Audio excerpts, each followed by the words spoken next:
बहुत कम सुने हैं, कोई बात नहीं, सब लोग सुन लीजिएगा। बहुत मस्त गाना है, मेरा फर्स्ट ट्रेंडिंग सॉन्ग है। बहुत प्यार दिए हैं सब लोग, बहुत सपोर्ट किए हैं। तो ऐसे आप लोग सारे सॉन्ग पे हमारा प्यार दीजिए, सपोर्ट कीजिए। पानी भरे जाए रहा धरती गगरिया भीजे अचरिया हे मानो पीछे सजनी। क्या बात है, जब दर्द उठे नस में सच में हाय रे रमा हमारा गया सजना बुआ गया।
क्या बात है, माथा दर्द दे रहा है कि नहीं गर्मी में?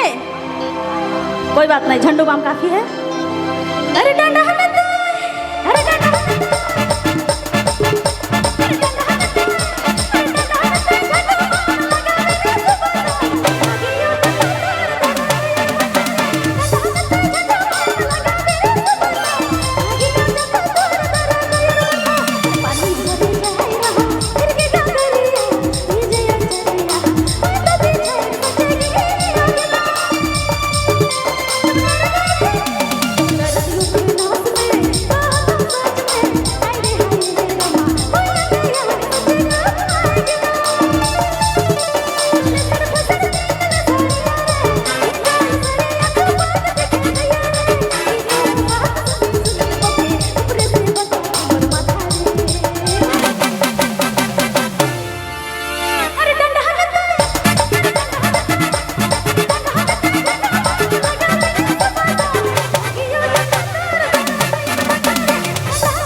माथा तो नहीं बनता थे, पसीना बहुत जोर आवत है।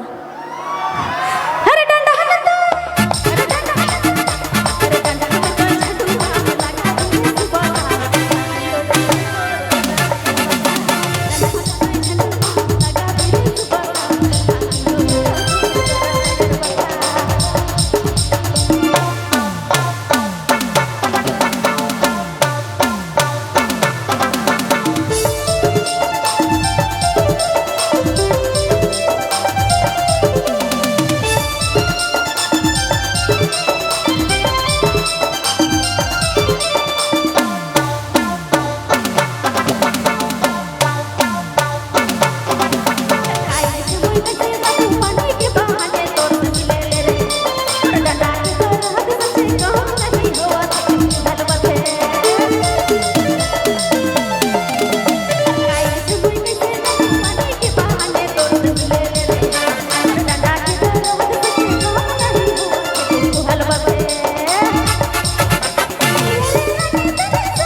बहुत बहुत धन्यवाद। कैसे लागलक ऐसने प्यार दे रे मन। बहुत बढ़िया नाचे वाला भाई बहन बेस लागत है, बहुत बढ़िया। अब चले बात होने के बाद एक बार ठेठ नागपुरी गीत होगी। मैं चाहूंगा राजेश गोप जी आपने चाहिए